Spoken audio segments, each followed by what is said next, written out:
රයිගම් චලි සම්මාන රාත්‍රීන් වල අති කාර්ය බහුල ස්ථානයක තමයි මම මේ වෙලාවේ රැඳිලා ඉන්නේ. දැන් මේ තියෙන්නේ සම්මාන උළෙලේ ප්‍රධාන පීඨිකාව පිටුපස අපි මේ සංවිධාන කණ්ඩායම හරියේ සූදානමින් ඉන්නවා ඊළඟ සම්මාන සඳහා සූදානම්. ඉතින් ඒ අය මෙතන විශේෂ කර්තව්‍යයන් ගණනාවක් සිදු වෙනවා. විශේෂයෙන්ම තාක්ෂණික අංශයේ කටයුතු, ඒ වගේම සම්මාන ප්‍රධාන සඳහා ඒ අය සූදානමින් ඉන්නවා.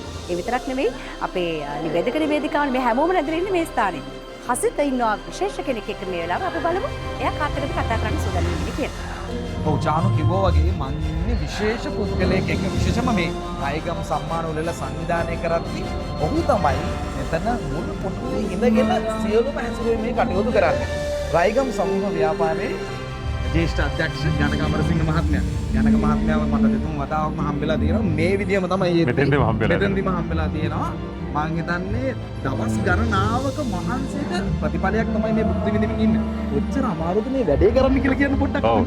මේක දැන් මේ ලොකු සම්මාන උළෙලක් ආරම්භ වෙලා තියෙන්නේ. මේකේ තියෙන විශේෂත්වය තමයි කිසිම හේතුවක් නිසා නතර කරන්න බෑ.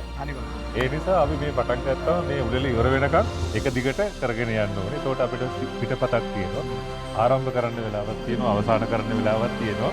හරියට ඒ වෙලාව අනුගමනය කරගෙන අකුරත්තත් පරදින්නේ නැතුව වැඩි කරන්න තමයි අපි මේ කරන්නේ. ඉතින් අපේ නිවේදක නිවේදිකාවන් ඉන්නවා.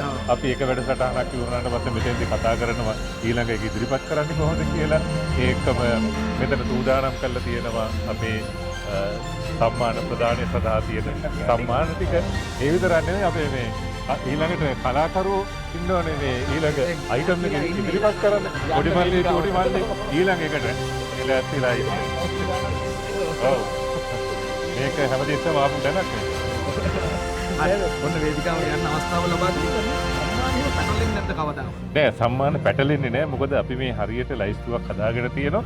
ඒකම අපේ කාර්ය මණ්ඩලයේ සදී පැහැදී ඉන්නෝ මේකට කලින් ඒගොල්ලෝ හරියටම දන්නවා මොකද කරන්න කියලා. මේ අධියරේ තියෙන සම්මාන ටික තමයි මෙතන තියෙන්නේ. මේ ටික තමයි වේදිකාවට යන්නේ.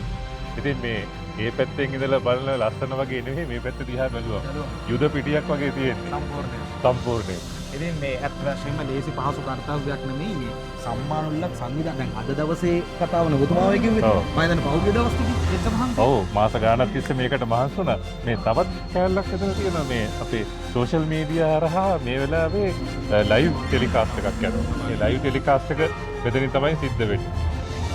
බොහෝ දෙනෙකු මේ වේදිකාව පිටිපස්ස වෙහෙස මහන්සියටපත් වෙනවා මේ සම්මාන රාත්‍රිය වර්ණවත් කරන්න. ඒ විතරක් නෙමෙයි අපේ මේ ප්‍රේක්ෂක බලාපොරොත්තුෙන් ඉන්න දරුවලට සම්මාන ලබා දෙන්න.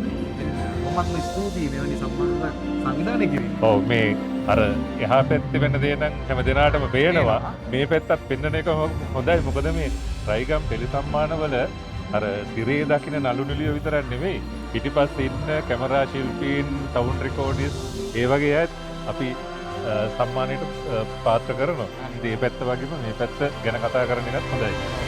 දෙපැත්තම නියෝජනය වෙන තැනක දෙපැත්තම ඔන්න අපි පෙන්වනවා.